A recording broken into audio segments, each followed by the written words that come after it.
Hey, welcome everybody. Happy Friday. Welcome to The Dough Show. I got a quick one for you today. If you've never watched us before, this is The Dough Show. We're just going to have some fun today, but normally this time of day we come to you and just talk about your dough.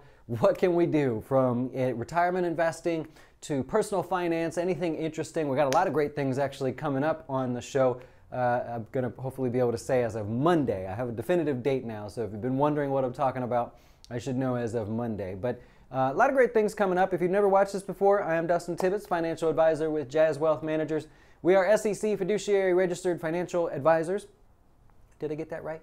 And we manage our own portfolios, which you're welcome to go visit and check out on our website. I hope you'll check us out. You can open or transfer your account. If you're not happy with wherever you are at, maybe you'll be more happy here. And so that's what we're here for, to help you out. If we help you in some way and you just say, I don't want to use you, Dustin, I got this, I can do it myself, then maybe you'll hit the subscribe button for us. That greatly helps us. I'm going all over the country next year to talk at the financial advisor conferences, and I want to show them sort of how people actually care about their retirement investments and want to learn, and they should teach more and all that good stuff. So anyways, today what we have for you is hopefully a really, really simple, fun class, right? Most of you might have kids. If not, you may be thinking about having kids. Or if you have someone like my daughter who's 18 now and you're like, come on, let's go, start investing. You're 18, you barely have to try if you start investing now. If you wait till you're my age and you get started then,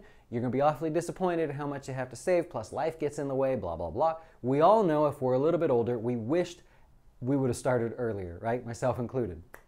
So if you have a kid, maybe they're in their teenage years or they're very young and they're just starting to kind of explore things, I wanted to give you a few tips today, and then I will get the world out of your way so you can go enjoy your Friday.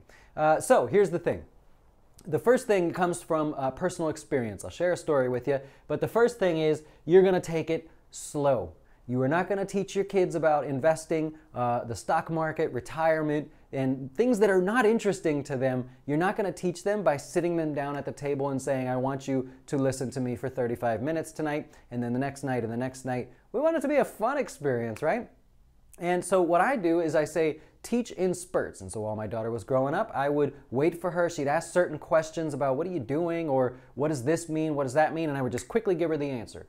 It sort of backfired because my wife is on the medical side, and when she has a medical issue, she asks mama, but she hates the long-winded answers, so it makes it seem like everything should be short. But anyways, when she would ask me about things as she was growing up, I'd give her a quick answer, and then I would get out of the way and say, great, good night, or I'd teach her something and then walk away. Quick little 2-3 minute little spurts that stick with kids. Remember when you were a kid and you would find out things or hear things that your parents said? Kids listen and they remember. One of the biggest ones was when we were in Orlando. We go to Disney a lot and we like to stay at the different hotels. We went to go stay there one weekend and everything was booked. All the Disney hotels were booked up. We ended up staying at the Dolphin. There's the Swan and the Dolphin. And we'd never stayed there before, so it was cool. And in the morning, we go downstairs. There's a Starbucks in the Swan Hotel. We go downstairs, people everywhere. There's booths and everything. And I've told you guys this before, they were having a tech conference. And so we're like, all right, that's kind of cool, whatever. So I'm standing in line to get my drink at Starbucks. My daughter's there with me. And I notice all these people sort of off to the corner. There's like a booth thing, and they had this sort of chocolate breakfast bar or whatever sitting outside. And people were swarming this one guy. And so I'm like, man, it must be somebody, that's kind of weird. And it wasn't like, oh, hey, we're having a meeting. It was like, oh my God, can I talk to you? And it turned out to be Tony Robbins, this monstrous beast of a man in the corner there. Tony Robbins was one of the keynote speakers, and he was there. Everybody wanted to talk to him. And so my daughter was there, and she's like, what's going on? Is that Selena Gomez or whatever? And I'm like, no, it's Tony Robbins. He's like a self-help guy, and apparently he's here. And what everybody was looking over there, the guy in front of me blew my mind. I mean, I went white, like I was nervous all of a sudden because I knew who it was the second that I saw the corner of his face. I'm standing there, everybody's looking at this guy, and the guy in front of me was 10 times more influential than Tony Robbins. And when I figured it out, I'm like, okay, Dustin, game plan, what am I going to say? This is my opportunity, I got to say something. The man's right in front of me. And my daughter she didn't know. It was Jeffrey Immelt, the CEO then of GE. was standing right in front of me. Now, to me, that's like meeting a rock star, right? That'd be like if my daughter saw Selena Gomez. So for me, I'm like, whoa, right? So I ended up tapping him on the shoulder. I'm like, you know, if people were smart, they'd be talking to you, not him. And he kind of laughed and he goes, yeah, it shows you the power of branding, huh? And he goes, nice guy. And I said, yeah, but I mean, you. And like, I mean, I'm sure I sounded horrible when I was talking to him, but to me, it sounded smooth. You know, I was pretty smooth. And so anyways, at that point, my daughter asked me, who was that? Why are you shaking? Like, what's going on? And I told her, that's the CEO of General Electric. They make air conditions, they make light bulbs, they make almost everything on the planet. They're even in finance. Basically, wherever you go at that time, General Electric was everywhere. And so she asked a little bit about it. I gave her a little bit about it. She could tell that it was important to me because I was like fascinated. I wanted to tell everybody, but nobody cared. Everybody wanted to see Tony Robbins. And so it stuck with her. And she still remembers that to this day because we just went to a 21 Pilots concert. I posted it and stuff. And the guy, the lead singer guy, I like the band, but I'm not as into it as she is, came like right by us and she flipped out. And she's like, that's probably like you when you met the GE guy, right? And I'm like, yeah, your dad's a dork. That's kind of how it is. So anyways, teaching small spurts, right? When she learned about percentages, I said, hey, if I give you 10% on $100, what is it? And she goes, $110, right? She was younger. I said, great. Do you take that money or do you run? And she goes, I'm taking the $10. That's awesome. And I said, yeah, but if you waited and I gave you another 10%, how much money would that be? And she goes, I don't know. I'm like, it's $121. See how fast it grew? If I waited and I gave you another 10%, right, and I kept playing that game with her, we did it real quick, and I go, see, that's the power of letting your money continue. If you can continuously get the 10%, that money grows very quickly into 4 digits rather than 3. So that was another quick lesson. One other thing, point out companies that they're interested in. If your kid likes Apple, say, did you know you could be part owner of Apple?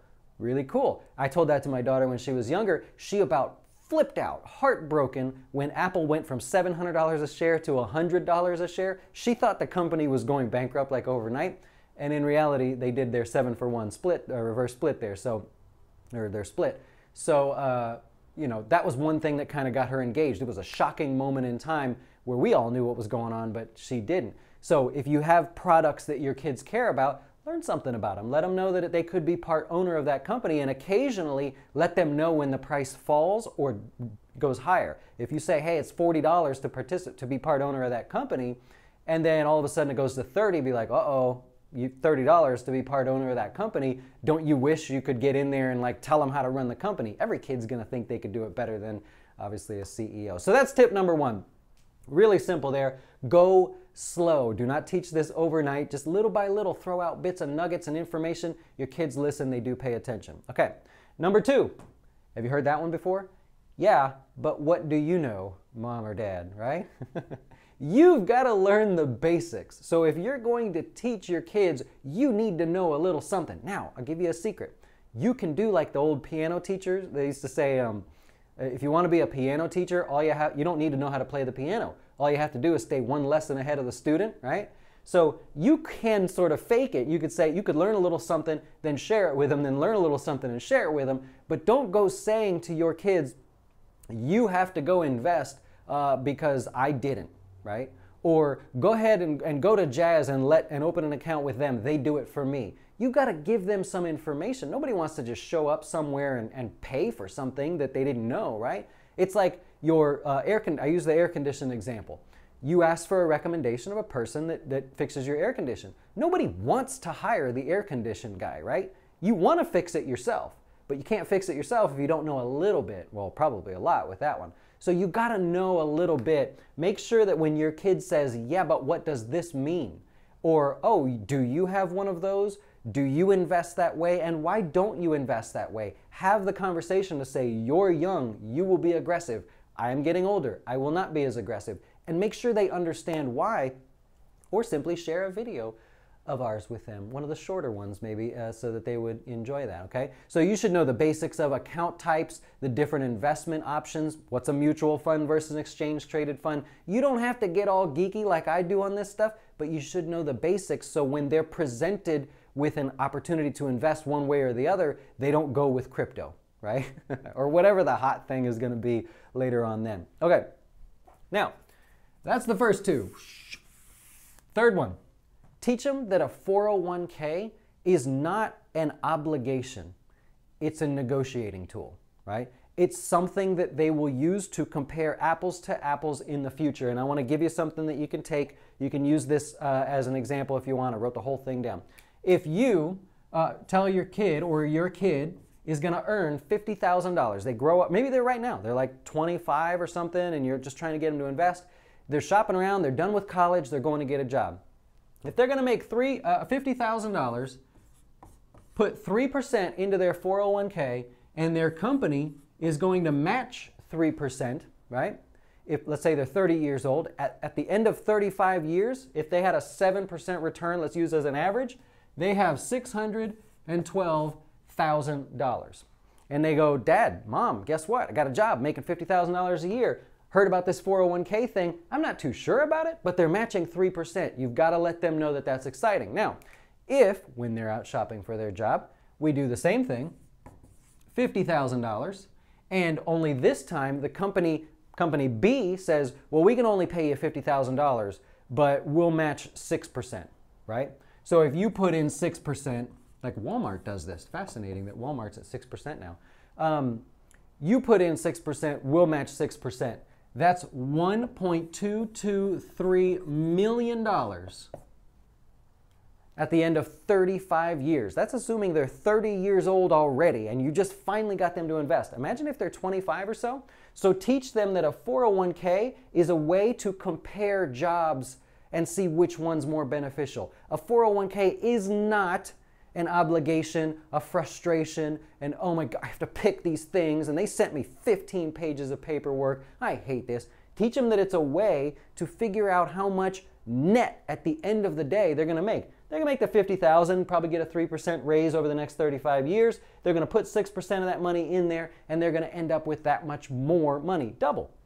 It's double. If they say, I found a job that pays $50,000, there's no match, and therefore I'm just going to put in the 3%, then they have $305,000. Meanwhile, the kid's focused on this, right? Remember the first time you got a real job, if you're there already? You got a real job, and instead of saying we're going to pay you like $8 an hour or whatever, $5.15 for me, by the way. I'm 36. $5.15 was minimum wage for me, and I got paid $5.15 for a long time. Anyways, when you get your first job and they're like, we're not going to pay you by the hour, we're going to pay you by the year, and we're going to put this big number in front of you, you know, I did the same thing. I'm like, deal, let's do it. Come on, when does the pay period start? Right? I was excited. But if you can teach them to compare options of everything, salary is one thing. Like if it's 51 here and 50 there, okay, you know, maybe there's a difference. But if it's 50 here and 55 here, you're going to go with the $50,000 a year, right? Which means you're going to have to teach them to get their dough straight so they could afford to take a slightly less paying job to get that higher match, right? So you got to work on that. Okay, finally, do the mama match. Remember when your kids were little and you tried to get them to save in a savings account? And, you know, in the savings account, you'd say, look, if you put $5 away, I'll put $5 away for you in the savings account. And for like a little bit, the kid was like, sweet, I'll put $5 away. Mom and dad put 5 in. I can see that return. They didn't even learn about percentages yet, but they knew that was a good deal. Do the same with their Roth. If you have a kid that's 18, 19, 20, 21, whatever it is, tell them, go ahead, get started. You do the first part, get it all open. You put in $100, I'll put in $100 as a parent. Now, be very, very, very, very, very careful here. There's a big warning with this one. Your contributions are sort of between us, right? I'm not telling you to go do that with your kid. It's supposed to be your child's earned income. Make sure whatever money goes in total that they have earned income in that amount. So if you put $5,000, if they put $2,000 away, you put $2,000 away, they better have at least $4,000 of reportable income on their tax return, or you're going to get them in a little bit of trouble, okay? So that's the big warning with that one. You can certainly say, you put 100 in, I'll put 100 in. You just have to ask them at some point or let them know that rule that you have to have that much in income from somewhere, or the IRS is going to give you a hard time. Okay, so that's it. Really simple one. Just wanted to have some fun today because, look, my kid's 18, so I'm learning a lot of stuff about having an adult kid when I myself still feel like a kid sometimes.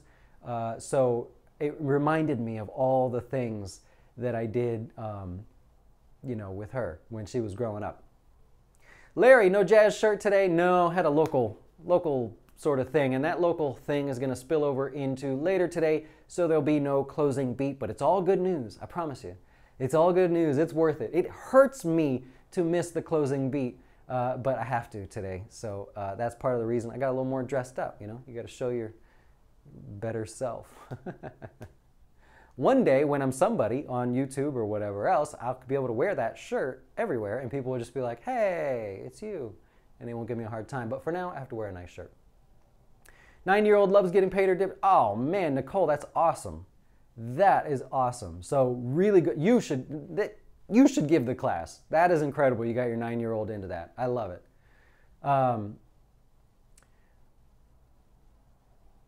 No one even knows the earnings calls. Hey, unfortunately, the earnings call, they used to be more exciting. You go back about 15 years, earnings calls were more, you know, let's get in there and do some stuff. Now it's more of a show. They know people are recording it and stuff. Listen to Bloomberg instead of ESPN. Oh man, Kai has switched over. He's not even listening to ESPN anymore. Yeah, well, hey, that's the first step, man. We're getting you switched over.